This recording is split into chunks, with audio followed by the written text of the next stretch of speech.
Now here we have a spirit of grace and supplication. Some translations translate it the spirit of mercy and prayer.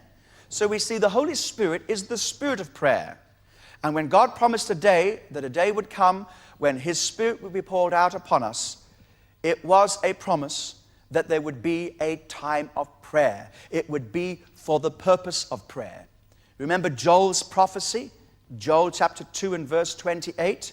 And it shall come to pass afterward that I will pour out my Spirit on all flesh. Your sons and daughters shall prophesy, your old men shall dream dreams, your young men shall see visions. And then the prophecy goes along, and it ends as Peter quotes it on the day of Pentecost, and whoever calls upon the name of the Lord shall be saved.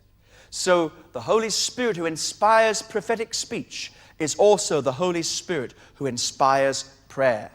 And so Zechariah, in prophesying about the spirit of prayer, is foreshadowing. He's introducing a truth which is plainly seen in the New Testament, that the Holy Spirit is the Spirit who inspires prayer. John's Gospel, chapter 14, verses 13 through to 17. It's a long passage, let's read it. John 14, verses 13 through 17.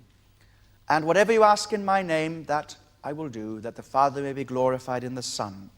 If you ask anything in my name, I will do it. If you love me, keep my commandments. And I will pray the Father, and He will give you another helper, that He may abide with you forever. The Spirit of truth, whom the world cannot receive, because it neither sees Him nor knows Him. But you know Him, for He dwells with you and shall be in you.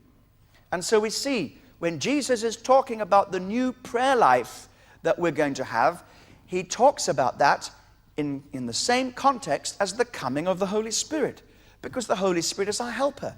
He's going to help us pray.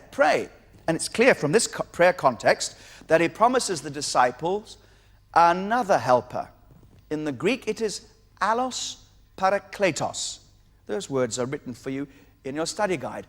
Allos parakletos.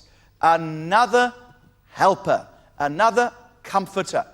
Now, the word parakletos has lots of different meanings, and it's basically one who is called alongside you to give you assistance. And it's particularly assistance in witness or proclamation. It's almost like an advocate who will speak on your behalf. And so the Holy Spirit, who inspires us into prophetic speech, who inspires us into prophetic witness, who inspires us into prophetic proclamation, is also the Holy Spirit who inspires us into prophetic praying.